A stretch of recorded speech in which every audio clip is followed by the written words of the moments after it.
ছোটবেলা থেকে যারা অভাবের মধ্যে বড় হয়েছে তারাই জানে যে অভাব জিনিসটা কী। তেমন আমিও খুবই একটা অভাবী পরিবারের মেয়ে।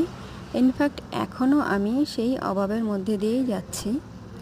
তো হঠাৎ আমার মনে পড়ল যে ছোটোবেলার একটা রেসিপি, সেটা হচ্ছে বাড়িতে যখন অনেক রুটি বেঁচে যেত তো সকালবেলায় সেই বাসি রুটিগুলোকে মডিফাই করা হতো।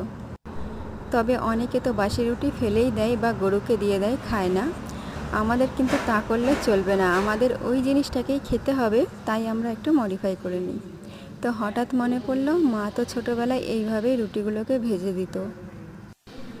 মানে যদি একটা ডিম থাকতো তাহলে তার মধ্যে 6-7টা রুটি দিত।